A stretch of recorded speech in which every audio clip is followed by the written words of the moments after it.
Saudara-saudara kaum muslimin rahimakumullah, yang ketiga musuh iblis ghaniyun mutawadhi, orang kaya yang rendah hati, orang kaya yang tidak sombong.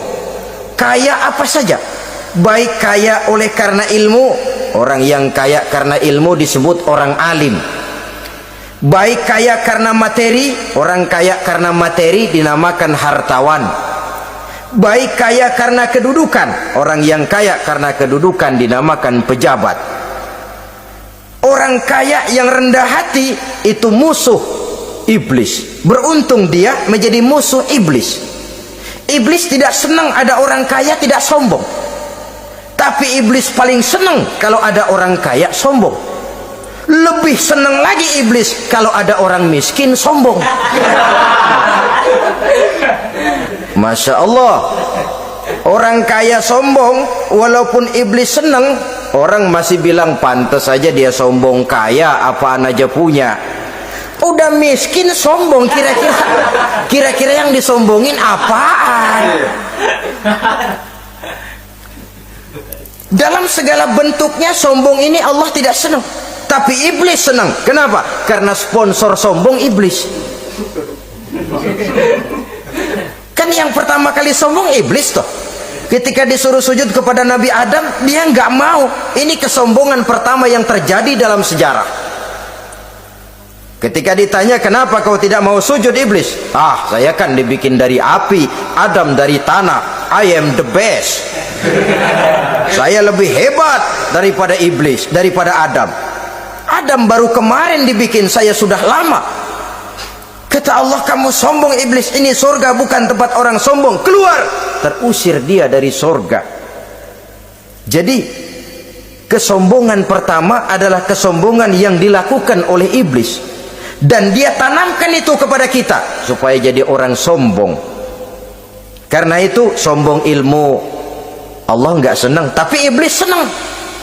Mentang-mentang ada ilmunya, nih satu-satunya ustadz di sini ya, semua mesti ngaji sama gue. Kalau nggak ngaji sama gue, Islamnya kurang tapi bener. Sombong karena ilmu,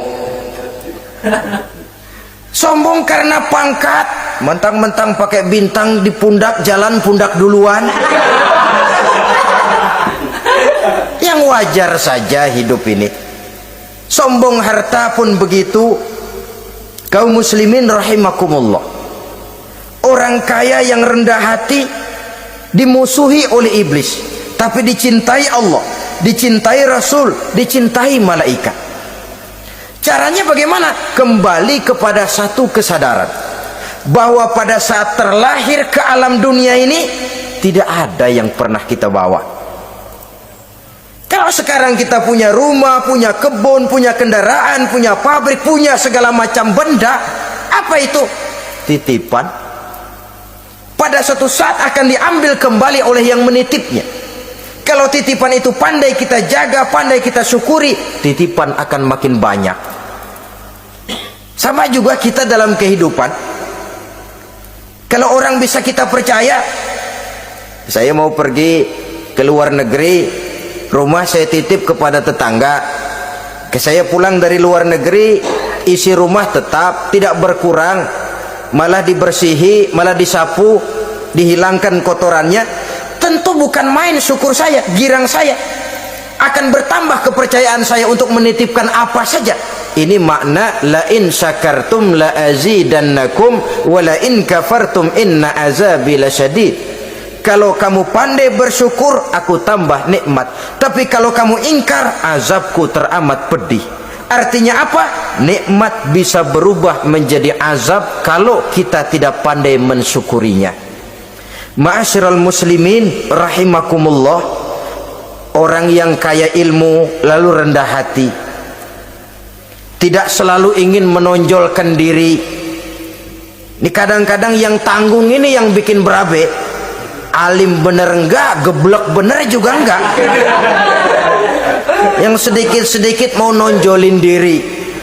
Kalau enggak jadi imam enggak mau ke masjid, enggak jadi imam enggak mau ke musola. Pokoknya kalau enggak jadi imam marahan sama musola.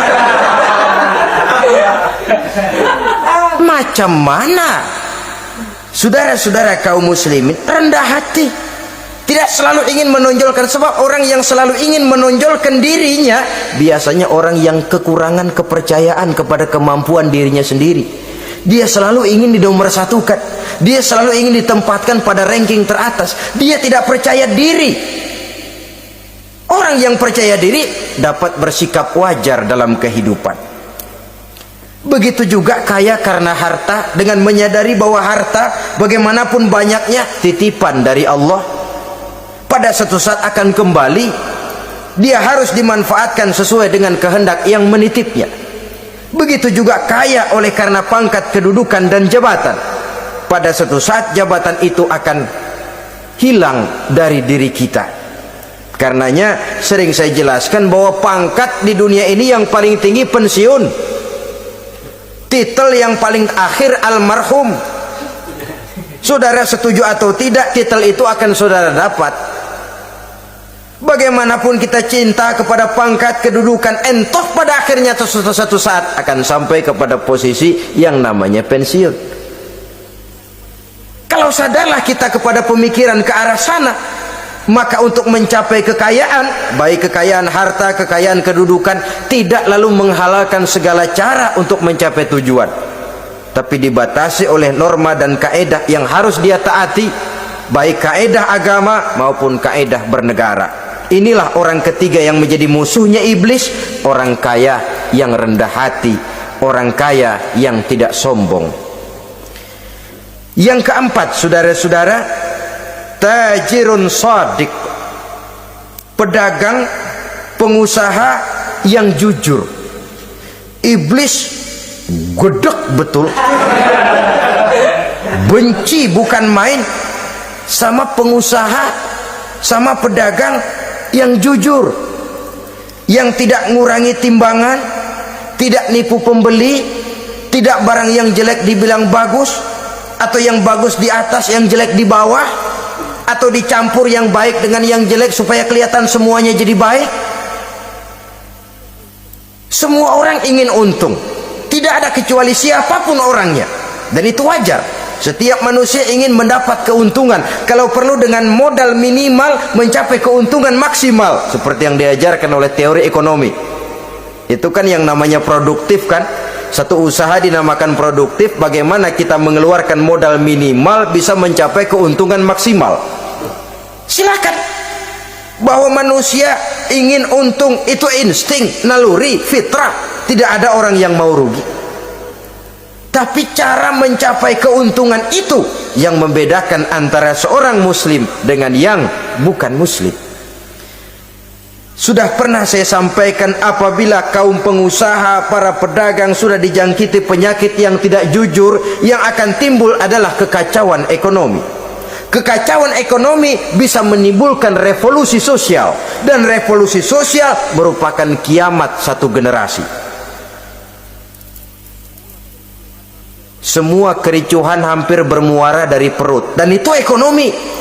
Orang nodong perut, orang korupsi perut. Ya walaupun korupsi kalau sudah kelas kakap tidak lagi sekedar urusan perut. Ya perut apa yang diurusin kalau korupsinya miliaran itu? Perut jin barangkali. Saudara-saudara kaum muslimin rahimakumullah.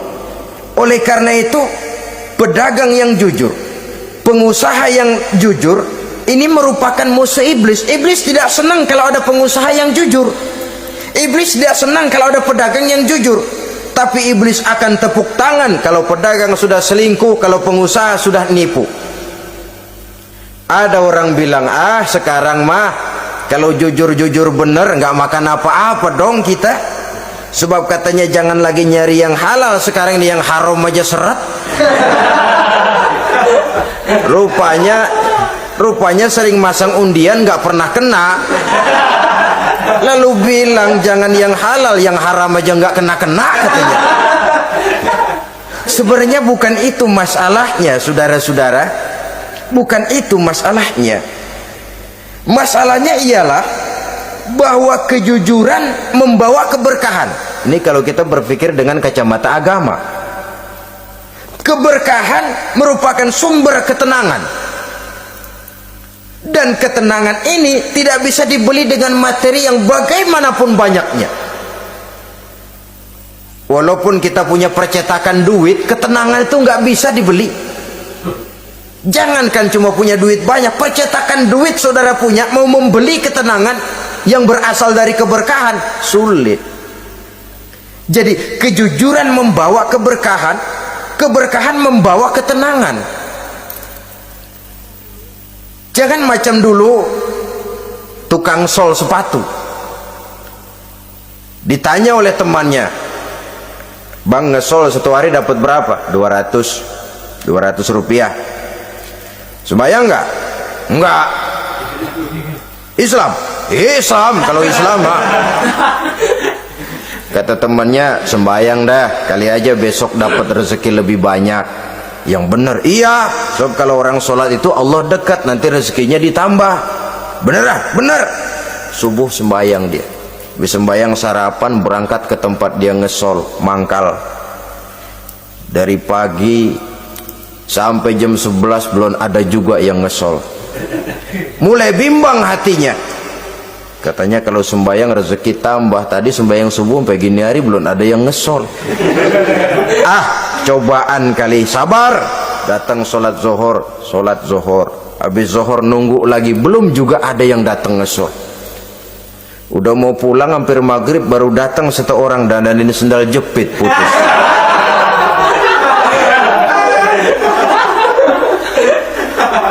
Sudah bayar 25 rupiah, pulang dia si tukang sol ini, ketemu sama temennya yang nyuruh sholat tadi. Ditanya, bagaimana penghasilan ini hari? Apa dijawab? Gua kapok deh sembahyang.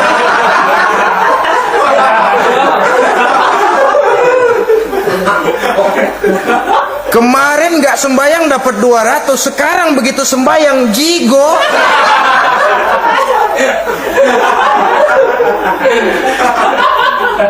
Dia tidak sadar bahwa dengan dari kacamata agama, 25 rupiah yang membawa berkah jauh lebih baik ketimbang 200 uang panas. Dari kacamata agama, 25 rupiah yang membawa berkah lebih baik daripada 200 rupiah tapi panas. Sebab panas menjauhkan kita dari ketenangan. Itulah sebabnya maka pedagang yang jujur, pengusaha yang jujur menjadi musuh setan dan beruntung. Sekarang jadi pengusaha jujur-jujur nggak dapat proyek, Pak, kalau nggak bisa semar semir semur. Padahal agama sudah menjelaskan ar-rashi wal murtashi finnar. Orang yang nyogok dan orang yang disogok dua-duanya neraka. Kenapa? Join termasuk ta'awanu 'alal ismi wal udwan. Bertolong-tolongan dalam berbuat dosa dan kesalahan. Kalau hadiah, lain hadiah. Kalau sedekah, lain sedekah. Tapi yang namanya semir, suap, ar-rashi wal murtashi finnar. Saudara-saudara kaum muslimin rahimakumullah. Jadi pedagang yang jujur, pengusaha yang jujur merupakan salah satu roda perekonomian.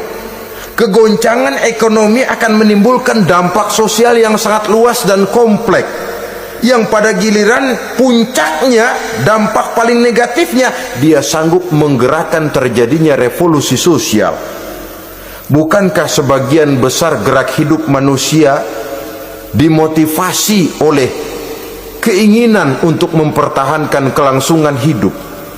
Dan kelangsungan hidup artinya mulut. Mulut itu artinya perut, dan itu artinya makan. Setelah itu mungkin baru pangan, baru sandang, baru dia berpikir pakaian dan sebagainya.